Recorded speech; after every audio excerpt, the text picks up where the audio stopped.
respect, out of respect for everyone's time, we're going to go ahead and jump in. Hi, everybody, and welcome to the New Wealth Paradigm webinar. We're so excited to have you here today. I know there's so many places you could be tonight, but we're very happy to have you here with us. So I'm going to pass you over to Patricia and pop back in just a minute. Okay, all right. Thank you so much, Miss Patrina. So good evening, everyone. I know some of you are probably here on the West Coast or the East Coast.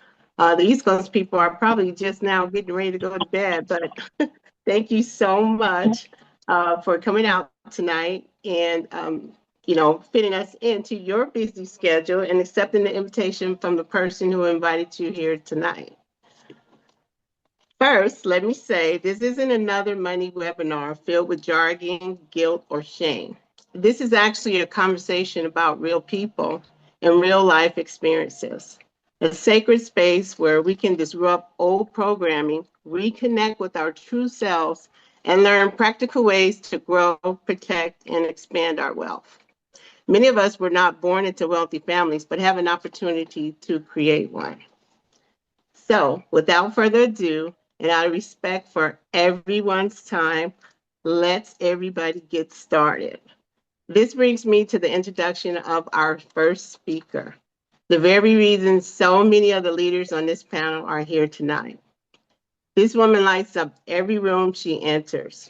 With a background in personal development and a passion for empowering women, she's a bestseller of 2 books, Motherhood is Not for Punks and Anatomy of Abundance. She is also the creator of the Anatomy of Abundance framework, which hosts women's empowerment retreats all around the world. With over 20 years of experience in financial services and the insurance industry, plus a background in real estate and investing, she's seen this business from every angle. First as a supportive partner, then as a beneficiary, and now as a respected leader and mentor.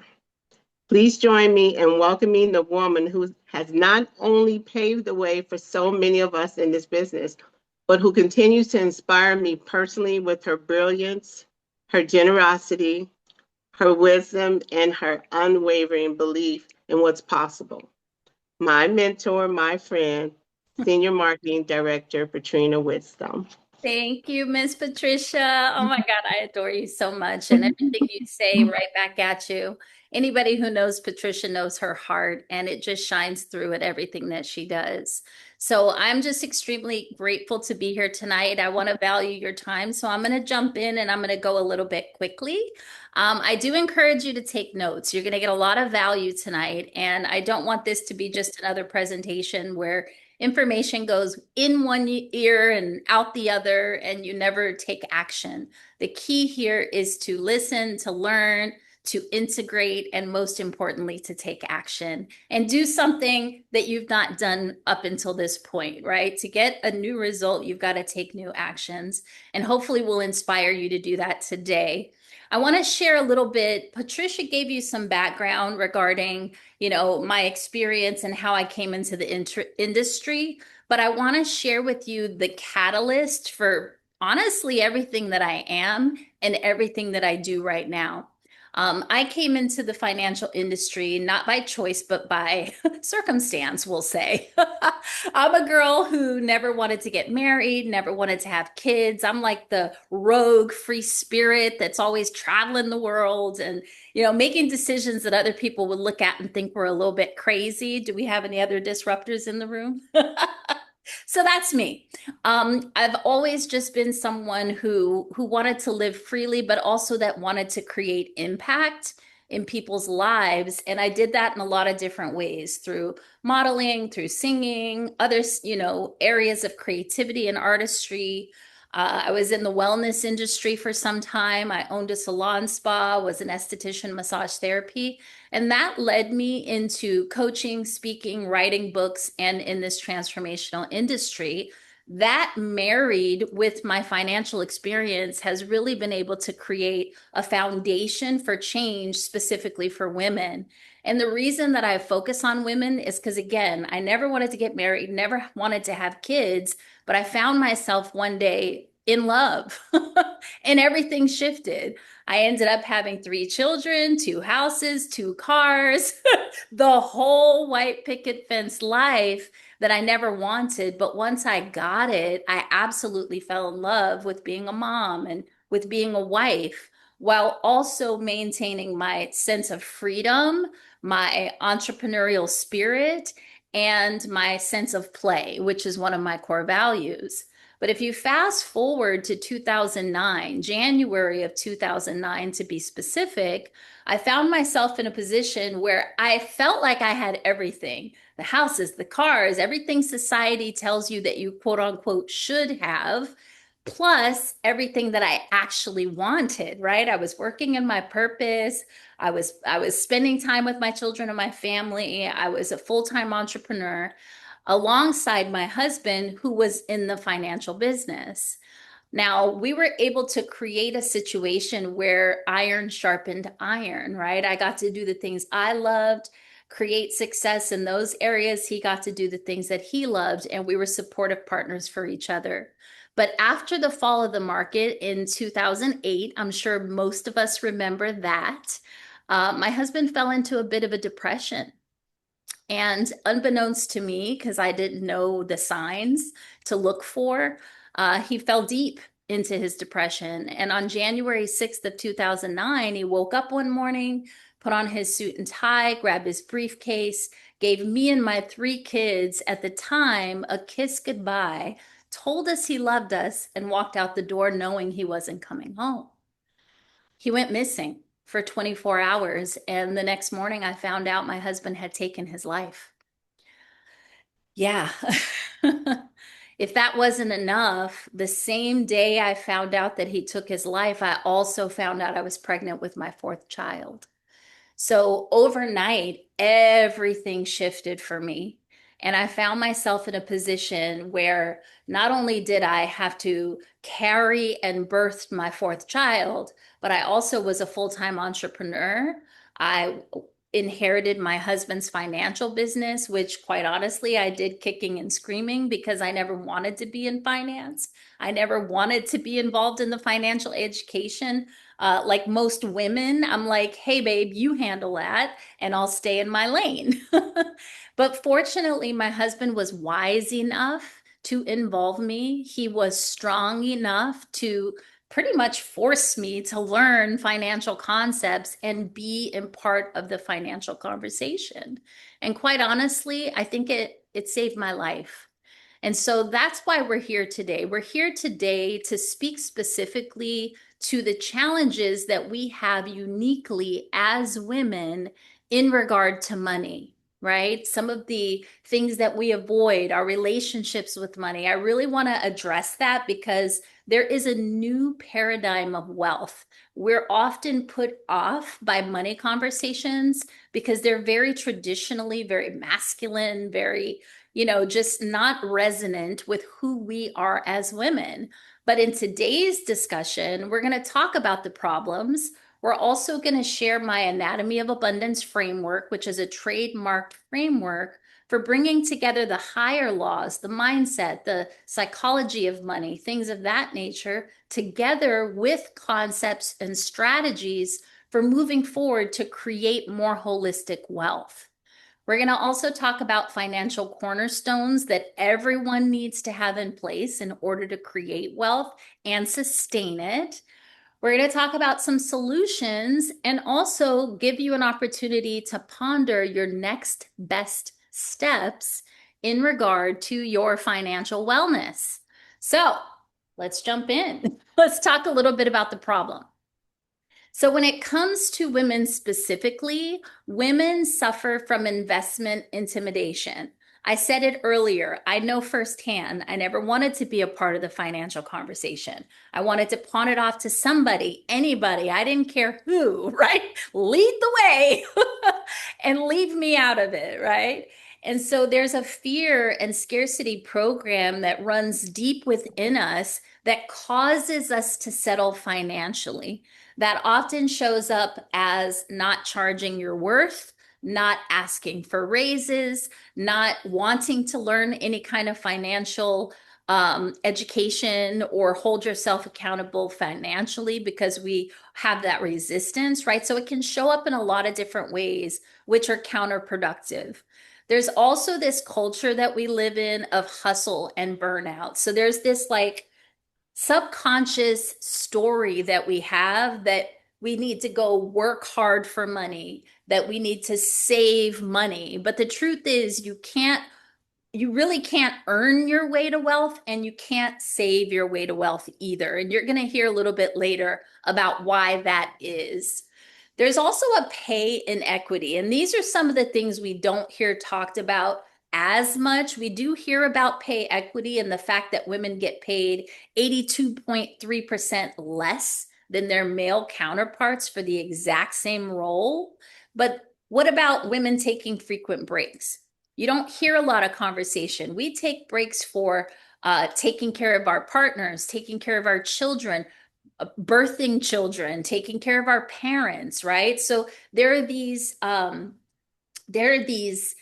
invisible workloads that we have on a daily basis that men don't worry about. And they're things that affect our ability to create wealth.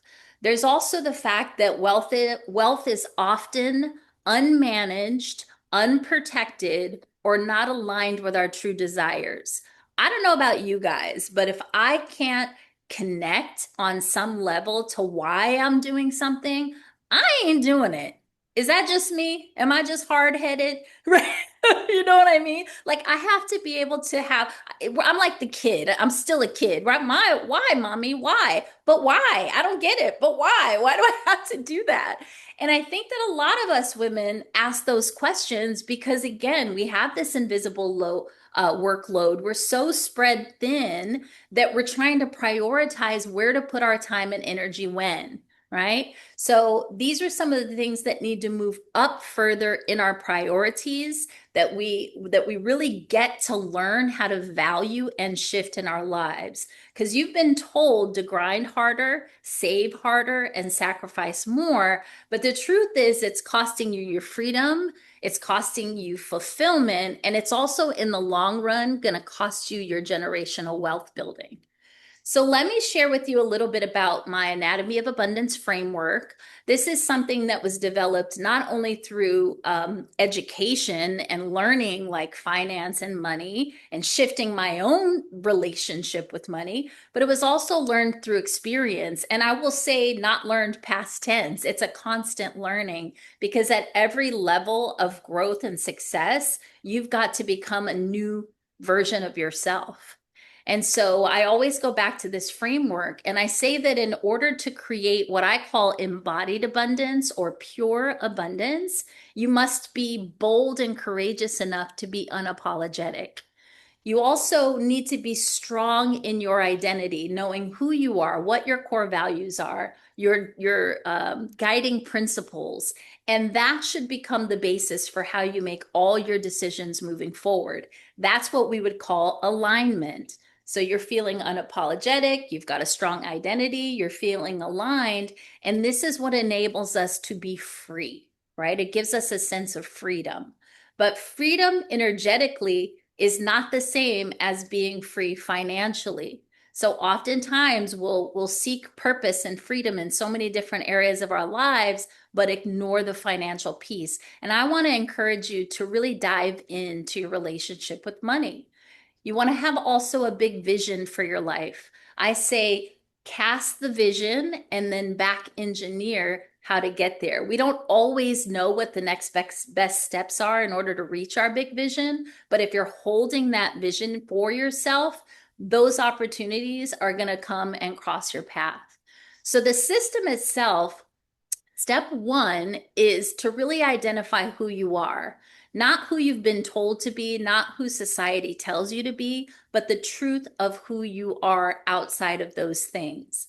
Step two is to identify the disempowering stories, beliefs, habits, and maybe even people that you have in your life that are keeping you small or keeping you settling. Step three is sacred self care. And sacred self care is taking care of your mind, body, spirit, and finance in a way that you would honor the divine, right? Oftentimes we don't think about money as part of our self-care routine, but that's something I want to invite you to include because it's super important. The D, step four in our system, is to declare. And declare is declaring the truth of who you are because ultimately we've been lying. We've been putting ourselves in boxes. We've been performing. We've been wearing masks in order to please other people. Women are the most common to have people pleaser tendencies or overachiever tendencies. And a lot of times that's rooted in feelings of unworthiness or people pleasing. So I want to invite you to start declaring, really use your voice, ask for what you want, create stronger boundaries. And then step five is to organize. Once you've done those things, you've got a strong foundation. So now it's time to organize your time, your money, your energy, everything that you need to organize in order to live as your most authentic and aligned self. And then the last step is to move into action with accountability and the right support. So that's where community comes in. And what happens when you're not living this system? You'll have a tendency to settle and play small. You won't go for the big dreams that you want for yourself. You'll also start to hide or stay invisible, right? You won't market, you won't talk to people, you won't put yourself in rooms with people that could actually make your vision or your dreams come true. Or maybe you'll just be stuck in survival for the rest of your life. That doesn't sound very fun to me. How about you? I mean, I'm always looking to take my life to the next level. So, what I want to do is, I would love for you to just, in hearing the system briefly, assess yourself. How are you doing in these areas? Are you doing good in certain areas, average in other areas, and need improvement in some of the others? And just take note of it so that we can address it with you at a later date. Okay. So, women, after I say all this, I must point out that women aren't bad with money. It's just that we're new at it. And this is another perspective shift because the truth is, women were not allowed to have their own bank accounts. We weren't allowed to buy homes in our own names without our husbands until very recently. It was only the 60s. So it wasn't that long ago. So this presentation is not to have you beating up on yourself or any of that. It's really just to bring awareness and actually to make you feel better about where you're at and empower you to take those next steps. So why now?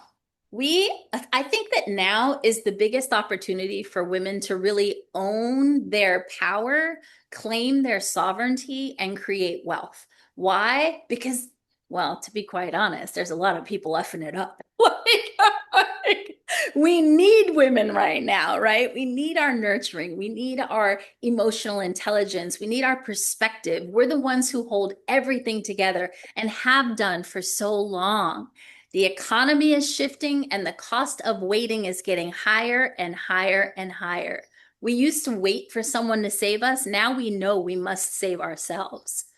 Women are no longer, excuse me, women are living longer as well. We live about, I believe it's 8 years longer than men, believe it or not. So we are handling all of these things, and yet we're going to be around longer. So what that means is that we need more savings, we need more retirement funds, we need more protection, because eventually we will be not only taking care of everyone else, but we have to really take care of ourselves in the end. There's a legacy gap between men and women, and unfortunately, that gap is widening. But that's up to us to change it, and you can start today. If not now, then when? The longer you wait to step into your financial sovereignty, the more hand over your power and your abundance. So it doesn't come from a delay, it comes from taking bold, aligned action. And that's what's going to change everything. Because what is money after all? Money is actually just energy. I feel like people put so much emphasis on the money and the numbers and the bank accounts and all of these things. But the truth is, money is a tool. It's an energy. It's another relationship that we get to develop and improve. And then the money opens door for opportunities. So I said it earlier and I'll say it again. You cannot save yourself to wealth. You also can't earn yourself to wealth. Your money must be making you money. And fortunately for you, we're going to tell you exactly how to do that today. So at this time, I get to introduce one of my dear friends, and I just adore this woman. I admire her, actually, is what I should say. This is someone who is a marketing director within our company. She's still quite young. She's not even 40 yet, and she has over a decade of industry experience helping individuals and families bring structure, clarity, and momentum to their financial goals. She's someone who actually woke up to her relationship with money and took control over it at a very early age. She's a wife, she's a mother, she's really kind of hacked this whole blended family thing, which I adore and admire. She combines practical strategy with purpose driven coaching, guiding people from where they are now to where they want to be. She's passionate about ensuring that no family is left behind. And Kim also leads by example. To be who she is, the age she is, with the experience she is just awe inspiring. And she teaches her clients how to build aligned values and potential. Her work is rooted in helping people organize what matters, overcome overwhelm, and stay focused on what is truly important and what they're called to create. So with that, I'm going to hand it over to Kim to share with you a little bit more about the financial concepts and how you can implement these things into your life now. So, take it away, Kimmy. Awesome. Thank you so much. That's definitely my dear friend and a mentor. I mean, I'm just so proud of everything you've accomplished and just, they talk about your network being a part of your net worth and just my association and time with knowing Katrina has just been awesome, personally and professionally. And if you're like me and that she was going through the framework and just kind of talking about some of the challenges that we go through, I didn't cross my arms, but internally my mind was like, probably should think about that area. And I think it's just so important as women that we do, be comfortable with self-reflection and being honest and in different phases of life. We get a chance to embrace different parts of ourselves. And I love just that emphasis on are you willing to pause? Are you willing to stop, take a second and assess where you are so that you can make sure you're on the path to where you actually want to be? So just very excited to be here. So I won't be before you too long, but this is me and my handsome husband. We are in business together, absolutely a family business. And his background is in banking and he's been with the bank for over 20 plus years. My background was in insurance, and we met each other and kind of like merged our knowledge and just kind of decided to really learn how does money work? How do we make sure that we personally are in a better position? And then also just the way that God meant for our lives to be able to share that education with others. We took it head on. And now, having been licensed for 10 years, I'm very excited about where we're headed and where we're going. And I think there was a point in life where I didn't realize how important the community of women and having sisterhood was. But absolutely, as life has, brought my daughter into the picture, as we raised my stepchildren. It's definitely been the other women that are around me and the conversations that we've shared with each other that I hold high and value so much. So just wanted to share a little bit about that.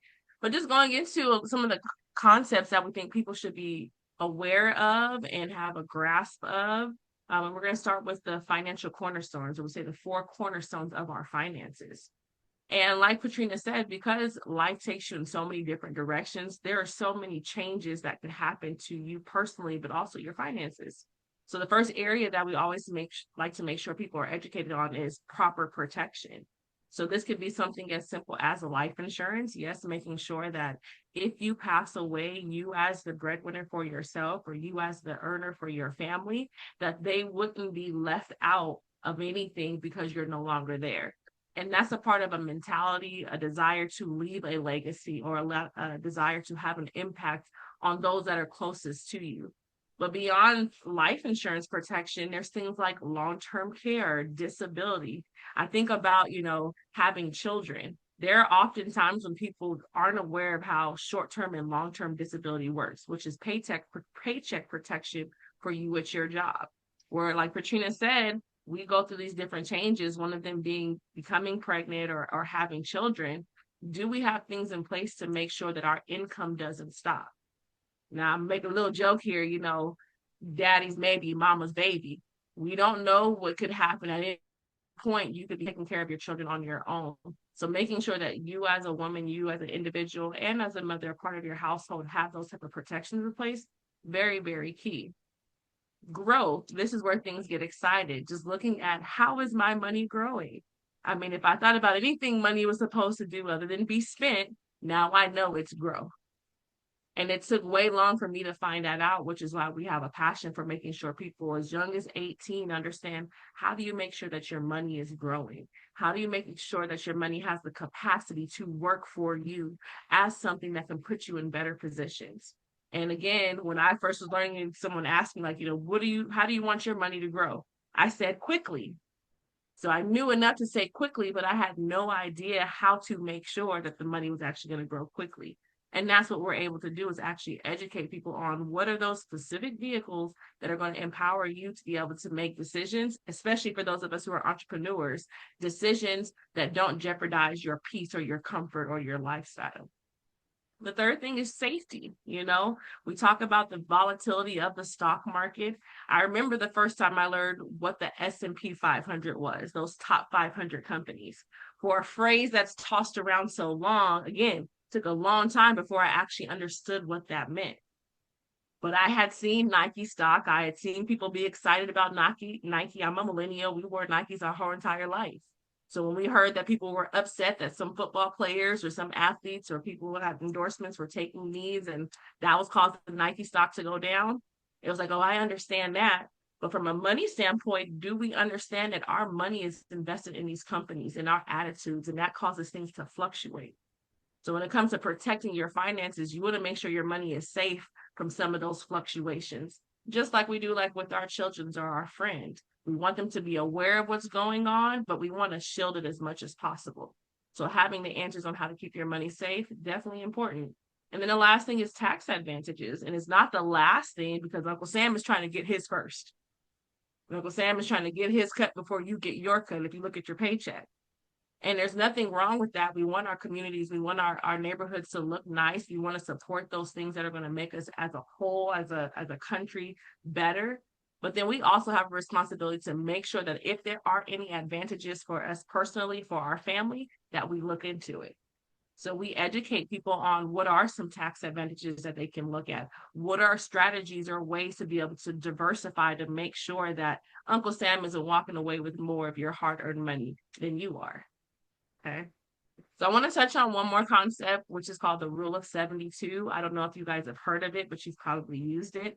Einstein didn't come up with it, but he said, he who understands it earns it. He who doesn't pays it. And we're talking about rates of return or earning interest. So the rule says that if you take any interest rate and divide it into 72, the answer is the amount of time that it would take for your money to double. Okay. Now, I always think back to, I will forever, again, I'm a millennial, think of Oprah show saying, it's Oprah's favorite things, and you get something, and you get something, and you get something. So I always like to pretend you got $10,000. Stephanie, you got $10,000. Nadia, you got $10,000. We were to give a room full of people $10,000. Where would most people save that money? If you're like, I'm not sure, under the mattress where nobody else can find it, that could be true too. But most people are going to keep their money in the bank. And when we look at the interest rates that the bank is giving us for allowing them to hold our money and make money off of our money, it's pennies, less than pennies on the dollar. But if we're just looking at the rule, let's say you did have an interest rate, you were earning, let's say 1%. 1 in 72 is 72 years. Can I ask you, if it took you 72 years to watch your $10,000 turn into $20,000, would you be excited or feel a little bit defeated? You might feel a little bit defeated. So what Patrina is talking about is, how do we shorten those gaps? How do we make sure that you're spending less time feeling defeated because you feel locked in, like you don't have any answers, your money's not growing, which means you can't access things that you want to get to? How do we shift that?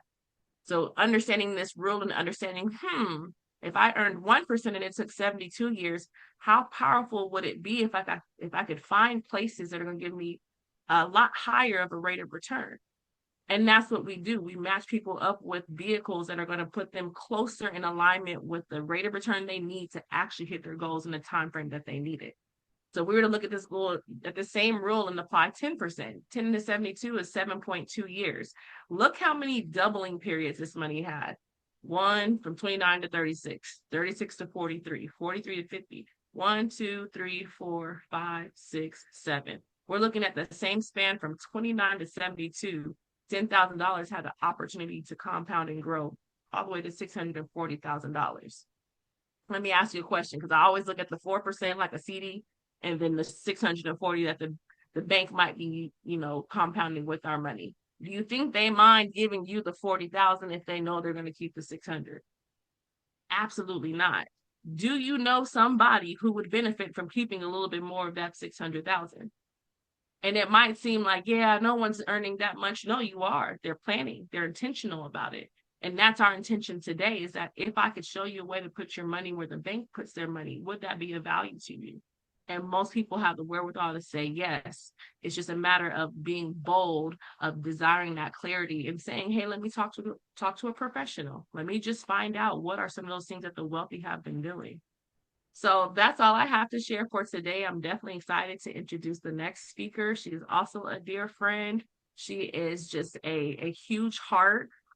She's building a wonderful agency of people who have that same mentality to serve the people that are directly around them. She's got a wealth of experience in the financial industry, not only on this side, but also in real estate. So I'm definitely excited to introduce Nandi Cooper.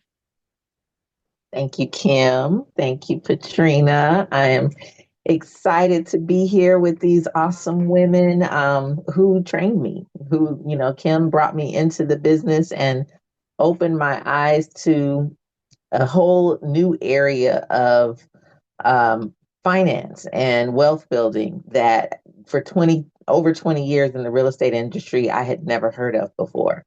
And I found that very disturbing because I'm in a wealth building industry. How do I not know that there is more ways to make money than real estate and stocks? That was all I knew. And it was Kim coming into my life that, opened these doors and possibilities and really kind of ignited that desire and that passion that there's something wrong with that these are conversations that we need to be having just as easily, just as commonly as we have them about owning a home, about wanting to, save our money and see things happen. Well, these are the ways to make them happen. And these are the things that we need to be talking about and be comfortable with and make our families comfortable with so that it's not something that people are skeptical of. So that's my passion. That's my goal. And these are one of the concepts that we share when we're sitting down with clients to express that. This is one of the things that Kim shared with me on our very first appointment as well. And the first is understanding that our money does grow in different ways. And we, for the most part, we have a basic idea of this, a basic concept. But when you put it in perspective and look at it in totality with some of the information that Kim shared about compound interest, we begin to see the importance of the decisions that we make about our money and how we choose to save our money so that our money is actually making money for us, like Patrina talked about. So there are three ways that our money grows. Most of us are familiar with two, the most common ways. The fixed interest, which is kind of in line with what Kim shared. You put your money in the bank, what your interest is getting. In most cases, maybe 0.02%, maybe 0.03 if they're feeling nice. Or, if you go into a CD or high yield savings and you get up in the 3 and the 4 and 5%. But ultimately, those are fixed methods of growth. So you know how much you're getting, what you're going to have as a result of it after a certain period of time. And some people are very comfortable with that, and that's fine. But for the most part, the growth is going to be slow because those are going to be your lower interest rate type of products and methods of growth. And then we have the variable method of product. That's the of growth. Those are the areas where um, people are familiar with risk, right? You know, whether it be stocks, whether it be money market accounts or mutual funds, things where we have variations in the interest rates from day to day. So you can have some great gains and they can be great. And then you have, in some cases, when those companies perform poorly, you have loss. And people understand that, you know, if your money's in that, they're watching from day to day and they know that they might have to sustain some loss. And for the most part, that's okay, because if you've got time, the market is known to recover and ultimately you'll regain what you have. Um, my experience, like I said, in terms of building wealth, always included, you know, stocks and real estate. That was what I knew. However, I never really participated in stocks because I wasn't one that liked to lose anything. I don't find that fun at all. So it was always about real estate. But then what was shared with me on that first appointment with the lovely Kim was that there was a third method of growth that I had never heard of before, which is the index method of growth. And ultimately, it's like a merging or a marrying between those two options, the fixed and the variable. And it gives you the best of both worlds between the two. Because your money is growing at the higher rates that are associated with the market, but it's not actually in the market. So when the market tanks, when the market declines, your money is protected and you don't actually lose anything.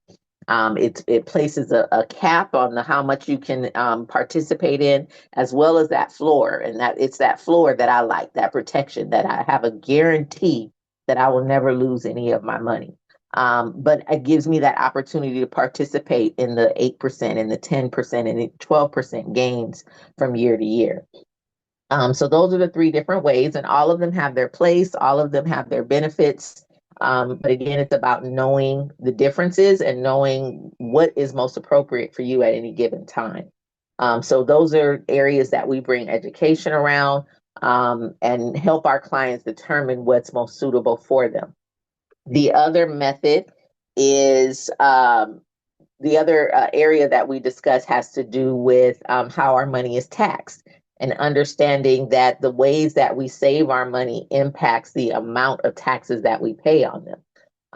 You know, one of the things that I always stands out to me is how, in general, you know, you've heard of people complaining about the wealthy or corporations or, you know, the rich people, that they don't pay their fair share of taxes. And for a long time I was, yeah, on board with that. Like, yeah, you know, I know I pay more taxes than people wealthier than me firsthand. And you know, I won't name any names.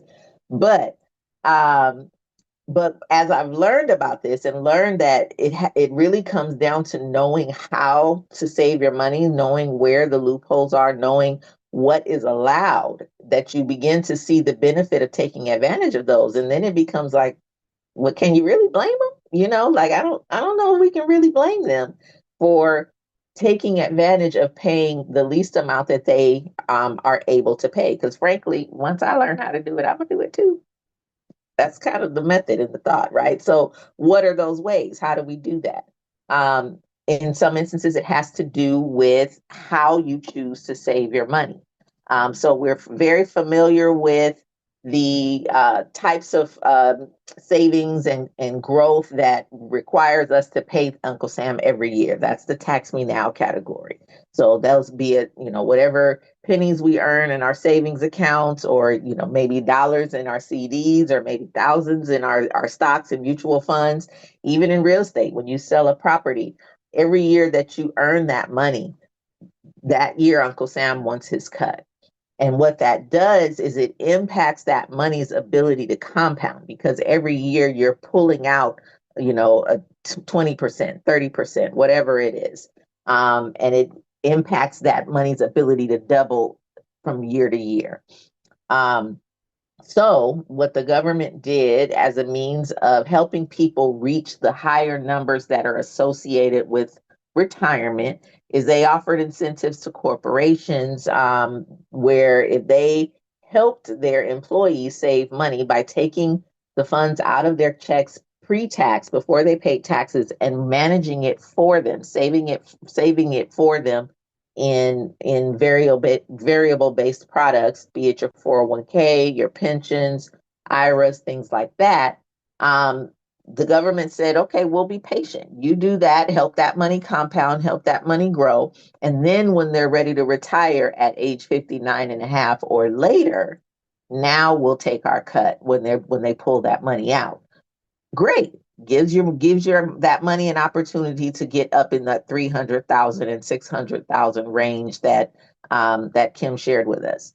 However, one thing I will say, even though, tax rates vary from year to year, I don't know about you, but I always feel like I'm paying more taxes than I used to pay. So when you get to retirement, what's likely that you're going to be paying more in taxes at that time, or when you're ready to pull the money out than you did when you earned those dollars. So it's just something to think about, because a lot of times people get to retirement and they've been watching this money grow over their working years, only to find out that they have a lot less to live on than they really thought they would. That's the tax me later category. There's a third category called the tax me never. And where that comes from is essentially allowing you to save money after you've paid taxes on it.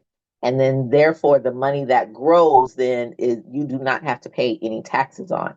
That happens in your Roth IRAs or in municipal bonds, which are very specific, typically reserved for high earning individuals. And then there's also life insurance. Life insurance is a way that you can save your money and allow that money to compound and grow. And then when you go to access that money down the line without the restrictions of age, now you can access that money, and not have to pay any taxes on it as well. So again, just bringing that education and understanding around how we can choose to save our money and looping that into our plans. Because ultimately, as we make plans for our future and work towards reaching our goals, we can actually set numbers and pursue those numbers. We don't have to just kind of wait and see if we're going to have enough. And the amount of taxes that we pay on that money is part of that planning and strategy that we can map out. So, how we do that, how we determine and help people figure out, one, what their goals are, and then how they can make plans around those goals, is we do our financial needs analysis. That's the first step in the process of becoming, working towards that anatomy of abundance and being financially free. You have to know where you are before you can have any help in getting where you're going, right? So we do that in a 6-step process, and all 6 of these areas are what come together to comprise our overall financial health. You can't really be financially sound if you're strong in 1 or 2 of these areas, but another 2 or 3 of them are lacking. We really need to address all 6 of these areas to be in a financially stable position. First of which being the cash flow. How much money is coming in compared to how much money is going out? And sometimes, when you're spending more money than people know that, right? But sometimes it takes a third set of eyes to just point out and help people see things differently to where they can make adjustments. Because the truth of the matter is we should be paying ourselves first. And if you get to the end of the month and there's nothing left to save, it's because you haven't set that priority. So if we pay ourselves first, then we learn to live and function on the rest of the what's left over, and we've got a healthy cash flow. Next is that emergency fund. So part of that paying ourselves first is paying our current self in addition to paying our future self, right? So having that emergency fund in place has to do with ensuring that there's money easily accessible for unexpected things, be it, the AC goes out, or you lose a job. How many months of your income do you need set aside to feel comfortable? At one time, it was, for the most part, 3 to 6 months. That was the recommended amount.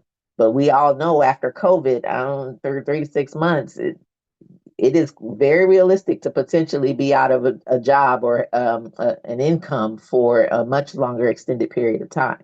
So, what is that number? How do you build up to it? Where should that money be saved where it's still giving you the benefit of growth, but being in a place where you can get to it quickly in an emergency? Debt management and helping people ultimately eliminate debt, bring the debt down and ultimately eliminate it over time. And this is why the emergency fund is so important, because you can get that debt management down, but if you haven't focused as well and equally on your emergency fund, the next time something unexpected happens, you're right back in the same position using those credit cards. So you see how all of these areas are intertwined and important to address simultaneously. Proper protection. So that speaks to what Kim shared in the financial cornerstones of having protection against our income. And that includes, for our families, those that are dependent upon us, and in the, unfortunate case of, an unexpected death, but also in the event of it's an unexpected loss of income. What happens if you get sick? What happens if you have an accident and you're no longer able to work, particularly in the case of most of ours where you're an entrepreneur? Um, you need things in place to provide that protection on your income while you're still living as well. Because one thing that I can say is that it's almost worse to get sick than it is to die financially. It impacts your bottom line much greater. It's expensive to die, especially in California, but it's more expensive to get sick. So what do you have in place to ensure that your everything that you've built doesn't crumble in that instance? And then we talk about building wealth, and that's saving for our future self. So often, so many people focus intently on that, and that's important. But again, without having those other things in place, if you don't have proper protection, what do you think goes first in the event then when you get sick? That's immediately where you go. And people that have built things that they intended to live on in the future now have to use it much sooner. Um, so we help focus in that area and know the different areas to place your money for long-term growth, and making sure that that it's going to be the amount that you need. Again, we don't have to wait and see what it's going to be. We can actually plan for it. And then lastly, preserving that wealth, ensuring that the legacy that you are setting up is left for your family in the ways that you want it to and not determined by the state or the courts, by ensuring that all the proper documents are in place to protect your legacy. So those are the 6 steps of financial wealth. And we do that when we sit down with every client.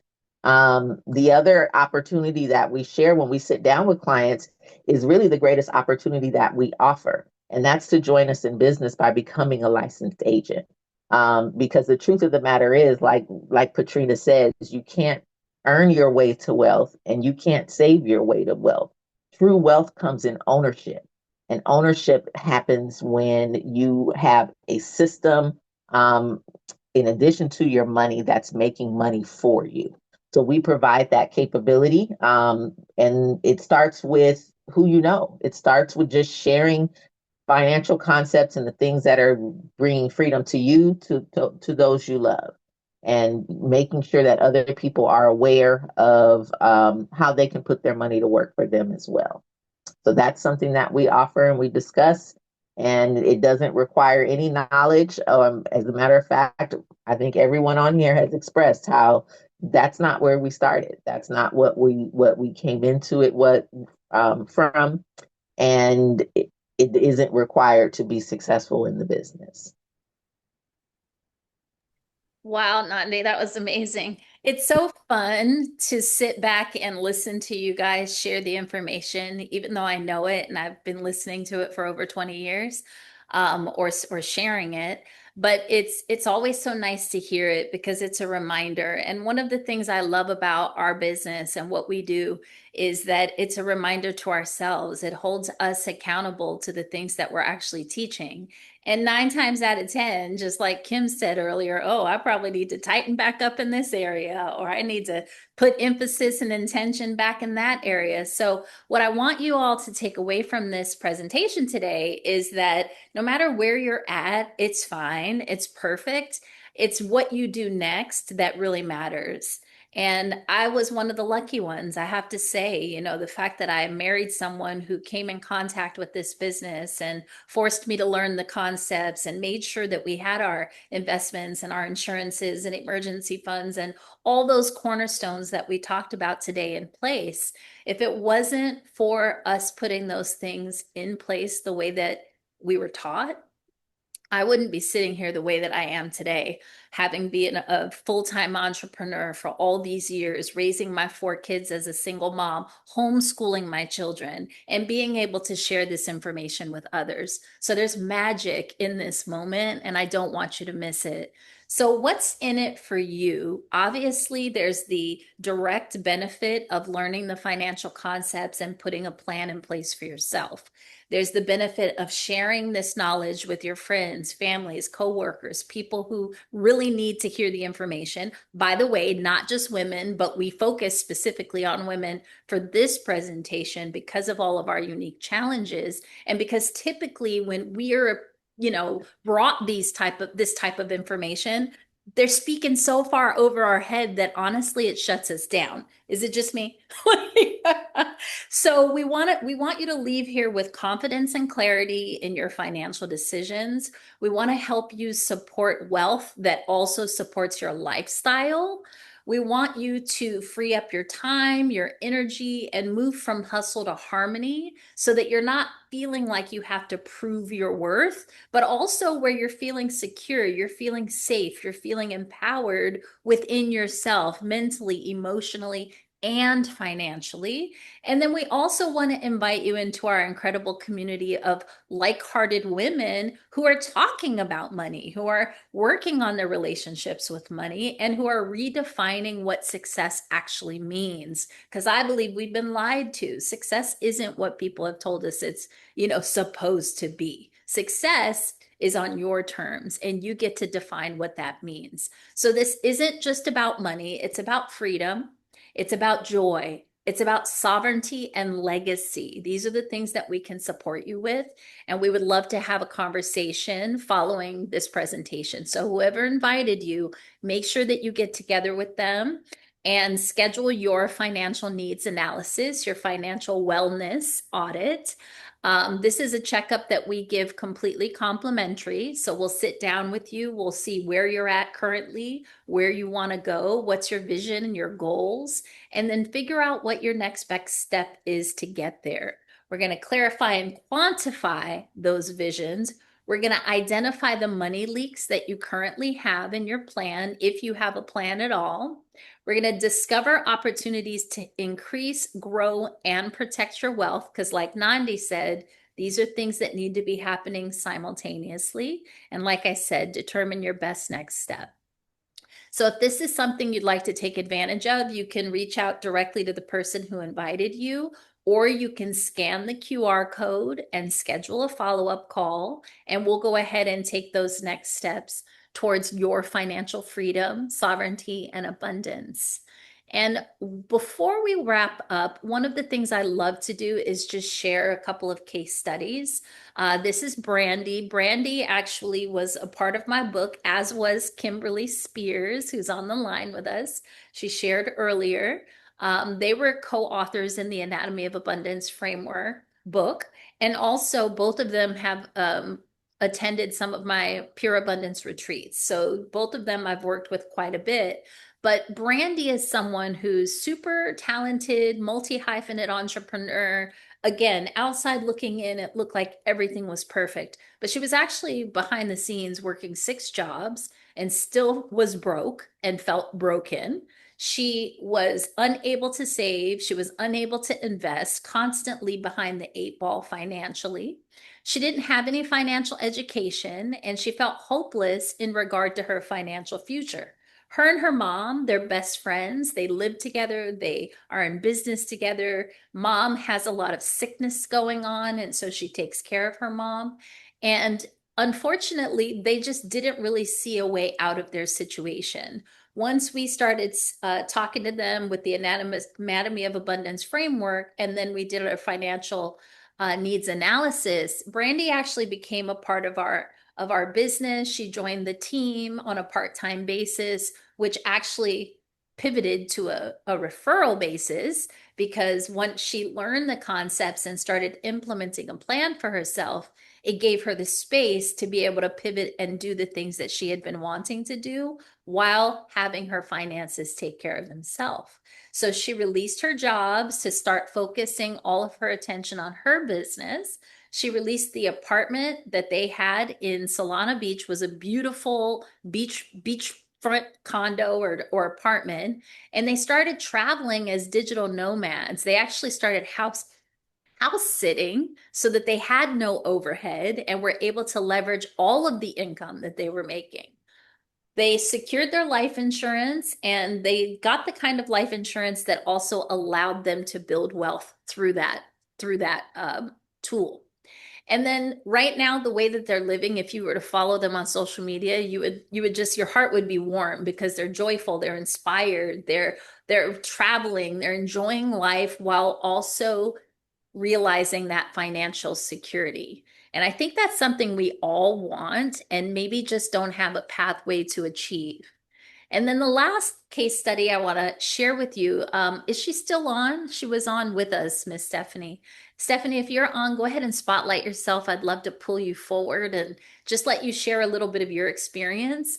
One of the things about our business is that this is a family business. Once we learn information, once we've benefited from information, we share with our friends and family. And that's exactly what Nandi did. So Stephanie is actually Nandi's mom, and they're in business together. And I'm going to let you take it over and share a little bit of your story with everybody. Thank you, Patrina. So awesome. I really appreciate that. I came into this as a client first because him and Nandi helped me secure some life insurance a couple of months after I lost my husband in 2022. And he didn't believe in life insurance and didn't have any. We were able to take care of final expenses, but I just realized that I could have appreciated even a small policy toward those costs. But after going through that experience, it was really important to me that I secure some life insurance for myself so I could leave something to my children. And more than anything, it was that long-term care component that really got me after the experience with my husband and his illness. I didn't want that situation to repeat itself with me if I could help it, have a little something geared to take care of those expenses.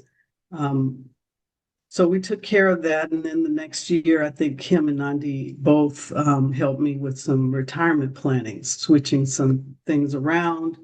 And I just felt a lot more secure. Then Nandi came up with the bright idea the next year after I had retired a good year and a half. Oh, why don't you join me in business? It could help me. And it'll help you too. All you have to do is refer people and you'll be fine. And that's true. That was my initial intention, was to just sit around and collect a little change and send her people, and I didn't have to do anything. But I don't know, just my friend LaDana's on this call and she knows, give Stephanie a job, she'll do it. And I just started learning so much. It just felt like it was something that felt purposeful. I like the idea of helping people do maybe better than they were doing at the time. It was just so many aspects of it that made sense. So I, went on the retreat one time. Well, not a retreat. It was a conference with her one time. That kind of made a big impression on me too. It was in Palm Springs. So I was skeptical though, because I wasn't sure how much time I wanted to put into this because again, I was retired. So but it just started fitting. And once we came back from that was in December of last year. And starting at the beginning of this year, I was able to refer pull some people, to sit down with us. And obviously, the Zoom platform makes it a lot more convenient. We're not going to people's homes or having them meet us places. It's very easy. And we were able to help some people do some things that they had been thinking about, like with life insurance or retirement planning. If I had known a lot of this when I was younger, I would have made a lot of different decisions and made some different plans. But here I am, and I'm happy to be here, and I'm really happy that I'm able to spend the time with Nandi and help her grow her business. So Yes. that's Well, my we're happy to story. have you. We're so happy to have you. And I'll say when you were talking, I was chuckling because this business has a way of like getting a hold on you. And it's like once it gets in your blood, once you're involved and you're learning and it's like the learning never stops. The personal development never stops. The community growing never stops. And just when you see that transformation and the people that we sit with and the light bulb go off and just watching their lives change through what we share it's just kind of mind blowing and that's why I haven't been able to fully let it go either. I've been more on the passive end of this business thanks to Kim and Nandi and Stephanie and the rest of the team, Patricia. I've been able to kind of take more of a passive seat in the business now because I spent so many years building an organization, and now that organization allows me leverage, and I can focus on the other things that I have going on as well. And I want that for you. When Nandi was talking earlier, one of the things I failed to mention was it's really important to have multiple streams of income. And we hear this a lot, but we don't always get presented with the pathways to make it happen. Just within this one platform, you become a client and you've got multiple streams of income where your money is making you money. If you decide to join us in business on a referral, part-time or full-time basis, that's another stream of income. If you have a job, that's a stream of income, right? So if you really get intentional about it, there's so many ways to create multiple streams, and that is the only way, right? Creating multiple streams and leveraging those streams appropriately. That is the path to wealth. And so I hope you all heard something today that disturbed you. We wanted to disturb you a little bit. And that hopefully that disturbing inspires you to take some new action. I know I saw that I believe it was Cheryl had a question, so I'd love to honor this time and allow you to get your question answered if you still have that, Cheryl. I'm going to stop the recording. Thanks for joining. Thank you. Um, Hi, Patricia. You know what? I actually do have a question. I wanted to know, what does that look like for you? Because that's my hope, and I've talked to Nandi and the team about it. My hope is to prepare myself for retirement. I'm 56, and I work a job that I've been on for a long time. But the multiple streams of income that's the reason why I'm back. Um, and I want to know, as a SMD, I believe is what you are. Mhm. What does that look like when you are able to take a step back? I want to get to a point where I can choose. Mhm. You Yes. know, The what is that like? The answer to it is you'll pull out, you'll get out of it what you put into it. And so if that is your intention, you would go into your stepping back into the business and doing your planning with that in mind. And what that means is obviously you probably know already that everything in our business, we have formulas and we just run the numbers. It's very black and white. If you want this is what you got to do to make sure that that happens. And so, if that really is your goal, it would be figuring out what that passive income number looks like so that you can back engineer what efforts, what steps, what daily activity you would need to do in order to make that happen. But the wonderful thing about our business is it's very predictable, right? 10-3-1, 10-3-1. You invite 10 people to hear the information. 3 are going to say yes and listen. Maybe 1 or 2 will actually move forward. So based on those numbers, you can create a plan for yourself. Thank you. You're welcome. Does that answer your question? It actually does. Wonderful. Welcome Yeah. back and nice to Thank meet you. Thank you. Likewise. Anybody else have a question? No? Thank you all for coming. Yes, thank you all for coming. Again, get with the person who invited you or use that QR code to schedule some time and let's go out there and build some sovereign wealth together, all right? Mwah! Love you all. Have a good night.